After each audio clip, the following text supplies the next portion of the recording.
Jason was ready to quit. After 3 long years of building his small business, he had only $73 left in his bank account, a broken-down car, and a stack of bills higher than his fridge. He had tried everything: ads, social media, late nights, and even selling old furniture to keep his dream alive. But nothing seemed to work. On that cold Tuesday morning, he sat on the edge of his bed, staring at the wall. "Maybe I'm just not meant to succeed," he whispered. Just as he was about to close his laptop forever, a notification popped up: "New order, $250, express delivery." His heart skipped a beat. He checked again. Yes, it was real. Jason had sold one of his custom backpacks to a famous travel blogger, and she had over 500,000 followers. She even left a message: "I love your designs. I'll tag you in my next post, smiling face." He didn't know it yet, but this one order was going to change everything. The next day, the influencer posted a video using his backpack on a hike in Bali. Within an hour, Jason's website got so many visitors it crashed. People were begging him to restock. His email inbox went from crickets to chaos. Suddenly, the same business he almost gave up on was blowing up. But the road wasn't going to be smooth from here. Just when things were picking up, something unexpected happened. Jason received an email from his supplier. Subject: urgent, production delayed. Message: due to a fire in the warehouse, your next shipment will be delayed by 3 to 4 weeks. We apologize for the inconvenience. Jason froze. His hands trembled over the keyboard. No, not now. He had over 600 new orders and barely enough stock left to fulfill the next 20. His inbox was flooded with excited customers, influencers asking for collaborations, and even a small retail chain offering to place a bulk order. It felt like the breakthrough he had been waiting for was slipping through his fingers. He paced his apartment, heart pounding, mind racing. Then he remembered something. A few months ago, he had reached out to a small local factory that offered custom production. They were more expensive, but reliable. Back then, he couldn't afford them. Now, maybe he could. He picked up the phone and dialed their number. It rang once. Twice. "Hello, Midtown Stitch Company, how can I help you?" a cheerful voice answered. Jason took a deep breath and said, "Hi, this is Jason from Trekpack Designs. I contacted you a few months ago about custom backpack production. Is there any chance you could take on a rush order?" There was a pause on the other end. Then the woman replied, "Trekpack? Oh yes, I remember your designs. They were impressive. What kind of volume are we talking about?" Jason's voice shook slightly. "I need about 600 units. Maybe more. And I'd need the first batch ready in 2 weeks." There was silence. Jason's stomach twisted. "That's tight," she finally said. "But let me check with the team." Jason waited, phone pressed to his ear, heartbeat thudding in his chest like a drum. A minute later, she came back. "We can do it. But we'll need a 50% deposit upfront to start." Jason didn't hesitate. "I'll wire the money this afternoon." After he hung up, he stared at the wall, stunned. Somehow, things were moving again. He had no idea how he'd handle shipping, customer service, or the rising flood of social media attention, but he wasn't giving up. That night, he barely slept. Ideas kept flooding his brain: partnerships, new product lines, a limited edition series. He scribbled down thoughts on napkins, his phone, even the back of an old pizza box. But the next morning, as he logged into his email to confirm payment to the new factory, a subject line caught his eye. Subject: urgent legal notice, use of trademark design. Jason's heart dropped.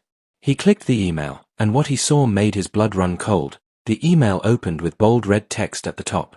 "Cease and desist, unauthorized use of intellectual property." Jason scrolled, eyes wide. A law firm was claiming that one of his backpack designs, his best-selling model, was too similar to a trademarked pattern owned by a major outdoor gear brand.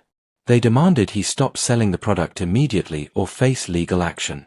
Jason's throat went dry. "No. This has to be a mistake. I designed that from scratch. I didn't copy anyone." He clicked through the attachments. There were side-by-side comparisons of his backpack and the other company's model. Sure, they both had a roll top and side clips, But so did half the backpacks in the market. Still, the big brand had money, lawyers, power, and Jason had just enough to make this next batch. His fingers hovered over the keyboard. He needed help. Fast. He thought of one person, Maya, a law student he had met at a startup event months ago. She had offered to look over his website's terms for free, just to practice. He found her number in his contacts and texted. "Hey Maya, it's Jason. I know this is out of the blue, but I just got hit with a trademark notice. Can I send it over? I really need your help." The three dots appeared, then disappeared. Jason stared at the screen, willing her to answer. Finally, the reply came. "Send it over. I've got time tonight. Let's fight this." Relief poured over him like a wave, but deep down, he knew this was just the beginning. Because as the orders kept rolling in, as the factory started production, and as his inbox kept buzzing with new opportunities, a much bigger challenge was waiting in the shadows, one that could either launch his business to the next level or destroy it completely. And it all started with a mysterious message he received the very next morning. The mysterious message came from an Instagram account with no profile picture, no posts, and only one follower. Username @watch_your_steps. Message: "You're not the only one watching your rise. Be careful who you trust. Some deals cost more than money." Jason blinked. At first, he thought it was a joke, some weird spam account. But when he tapped to view the message again, the account was already deleted. His chest tightened. What was that supposed to mean? Was someone trying to scare him? Compete with him? Was it connected to the legal notice? He tried to shake it off and focus. That morning, he had a call scheduled with a major gear retailer. They'd seen the influencer post and wanted to talk about carrying his backpacks in their online store. This was the biggest opportunity yet. But as Jason joined the video call, still rattled from the strange message, something felt off. The representative from the retailer was friendly, but unusually curious. "We love the story behind your brand," she said with a smile. "And your designs are really clean. Just wondering, do you handle all your sketches and prototypes yourself?" Jason nodded. "Yeah, everything's original." "Why?" "Oh, no reason," she said too quickly. "Just making sure." The call ended with a promise to circle back soon. But Jason couldn't shake the feeling that something wasn't right. Later that night, Maya called. "I went through the legal letter," she said. "And guess what? The design they're accusing you of copying, they only filed the trademark a few weeks ago." Jason sat up. "What?" "But they said. They made it look official, but they're bluffing. There's no solid claim." Jason exhaled. Relief, again. But before he could say anything, Maya added, "Still, someone definitely wants to scare you off. This isn't just business, Jason. It's personal. You need to be ready." Jason leaned back, staring at the ceiling. Orders were flying in. His name was starting to spread. But now he knew, success wasn't just about selling products. It was about surviving the pressure, the jealousy, and the games people play when you start to win. Then, just as he was about to log off for the night, a new email popped up in his inbox. No subject. No name. Just a single line inside. "You took something that wasn't yours. We're coming." And that's when the knocking started, 3 sharp bangs at his door. Jason froze. The room fell silent except for the soft hum of his laptop. The knock came again, 3 slow, deliberate hits on the door. Not the kind of knock you get from a neighbor or a delivery guy. It was cold. He glanced at the time. 11:46 p.m. He stood up slowly, heart pounding in his ears. He lived alone. No one ever came this late. Cautiously, he tiptoed toward the door and peered through the peephole. Nobody. Just the hallway. He waited. Still nothing. Then, his phone buzzed. A text. Unknown number again. "We said we're coming. Don't pretend you weren't warned." Jason's breath caught in his throat. He bolted the door, shut all the blinds, and backed away. His mind raced. Who are these people? What did I do? Is it the same company behind the legal threat? The message from that deleted account? Or is someone I know involved? He tried to calm himself down. He'd dealt with setbacks before. He wasn't going to run, not now. Not after coming this far. The next morning, Maya called again. You need to know something, she said. I did some digging. That company that filed the trademark, turns out it's a shell. No real address. No phone number. But there's a name tied to it. Jason's voice was barely a whisper. Who? There was a pause. Alex Carver. Jason's heart stopped. Alex had been his old co-founder. The guy he started TrekPack with 2 years ago, before things went south. Before Alex walked away, saying the company would never work and Jason was wasting his time. They hadn't spoken since. I think he's trying to take you down, Maya said. Jason sat down slowly, feeling the weight of the truth slam into him. All this time, it wasn't just bad luck. It was sabotage. But why now? Why come back after all this time, just when Jason was finally making it? He didn't have the answers yet.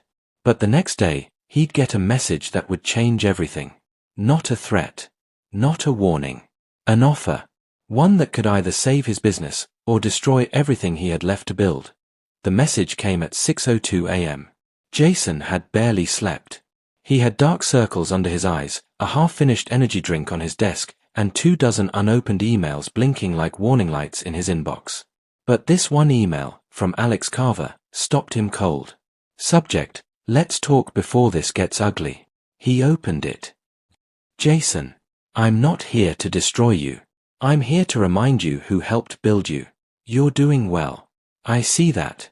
I also see you used our original design, the prototype we sketched together. You made a few changes, sure. But it's still mine too. So here's the deal. Cut me in, 30% equity, or I bury you. You've got 48 hours. Alex. Jason stared at the screen, jaw clenched. The nerve of it. Alex hadn't lifted a finger since he walked out. He left Jason to figure out manufacturing, sales, branding, everything. Now that the hard part was over, he wanted to swoop in and claim credit. Jason forwarded the email to Maya immediately, along with a single sentence. Can we fight this? While waiting for her reply, Jason scrolled back through old files, digging up every document, email, and napkin sketch he could find from the early days.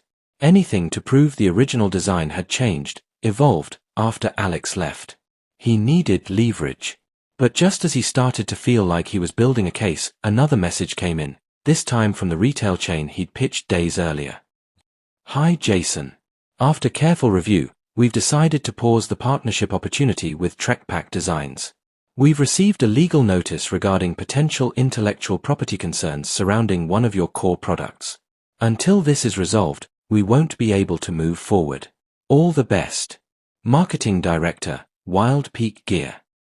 Jason's stomach dropped. Alex was already making moves. He looked around his apartment, still cluttered with prototypes, sticky notes, shipping boxes. The dream he'd poured everything into was suddenly cracking beneath his feet.